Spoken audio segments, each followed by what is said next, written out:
Picture this. You're scrolling TikTok. One video makes you laugh, and another makes you swipe past without a second thought.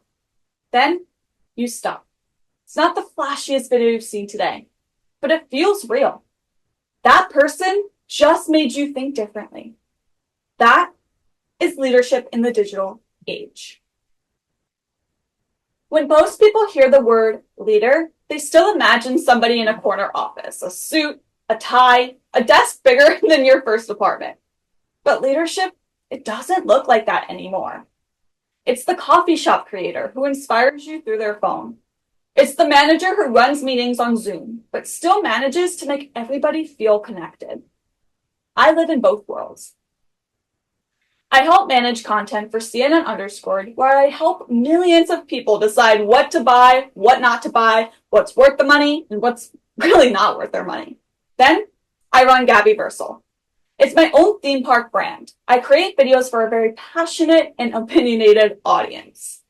Two of these, very different roles, but both of them require leadership. It's not just any leadership, it's digital leadership. Researchers like Joshua Lowe and colleagues have shown that today's leaders work across 4 or even 5 generations at once.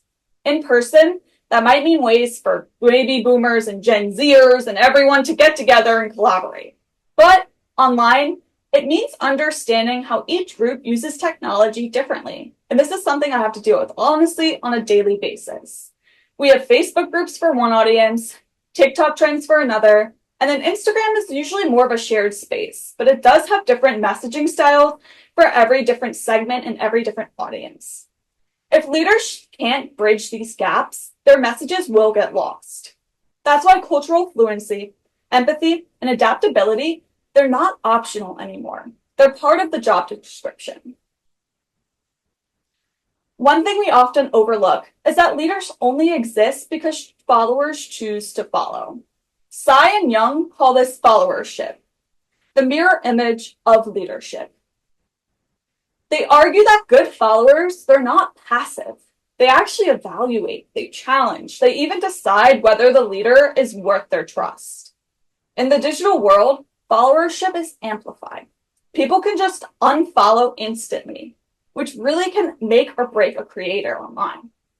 Algorithms reward or punish leaders based on how their followers react in real time.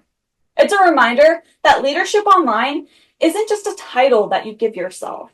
It's a role that your audience grants you. They can take it away just as quickly and just as easily, which honestly can be a little bit scary. Tarandi and his research team define digital leadership as the ability to use technology to inspire, innovate, and make an impact. It's not just about knowing how to post, it's about knowing what to post, why it matters, and how it makes your audience feel. Casolo's study on Instagram opinion leaders is very fascinating. They found that originality and audience fit are what makes somebody influential.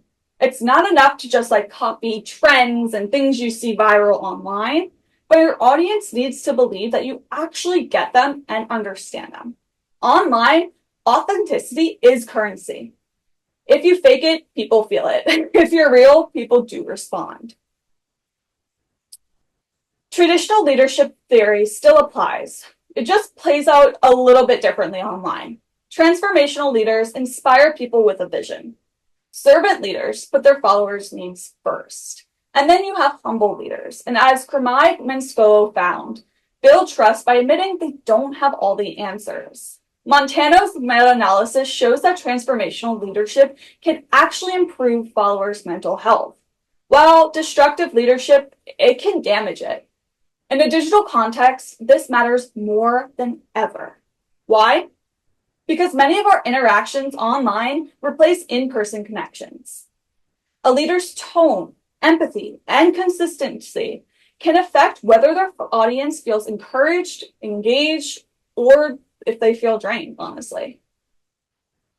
Think about how often we consume content. At work, at home, late at night when we're trying to go to bed. If a leader's digital presence is toxic, that negativity really does spread fast. But if they model empathy, optimism, and respect, it can have the opposite effect. Positive leadership online can help reduce stress in virtual teams, build resilience in different communities, and then lastly, can also encourage healthy discussion rather than conflict. That's not a soft leadership style. It's strategic because followers who feel mentally supported, they're more engaged, they're more loyal, and they're more willing to contribute by giving you a follow or recommending you to other people. At CNN_, digital leadership means guiding creative direction while watching the data closely. If an article underperforms, I help lead a conversation about why, not just what's next. It's about balancing creativity with strategy. It helps keep the team excited about the work while also ensuring it reaches the right audience, which is really important for how things perform. With Gabby Versal, the principles are honestly the same.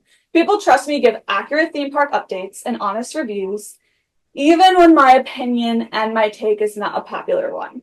If I post just for clicks, my credibility suffers. But if I stay consistent and authentic, my followers recommend my content to their friends, their followers, their family. Honestly, it helps just push my content out even more. And that's how you grow, without losing yourself, of course. And that's leadership too. So, what can you take away about leading in the digital age? I say lead with authenticity. People don't just follow ideas, they follow people. Share your stories, admit mistakes, and let them see the human behind the handle. Adapt to your audience.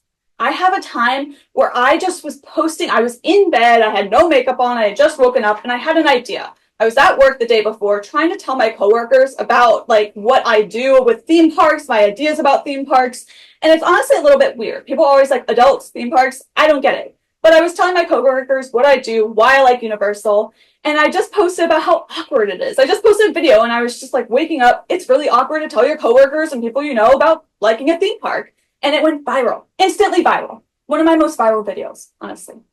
Your audience isn't static. Platforms change, culture shifts. Leaders listen, learn, and adjust without losing their core values. You should serve before you sell.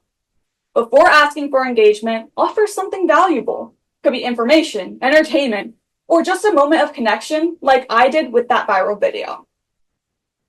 Leadership today isn't just about being the loudest voice in the room or the one with the fanciest graphics or editing. Literally a 5-second video can go viral. It's about being the most trusted voice. It's about building communities and not just followings. You don't need a million followers or even more than 1 million to lead.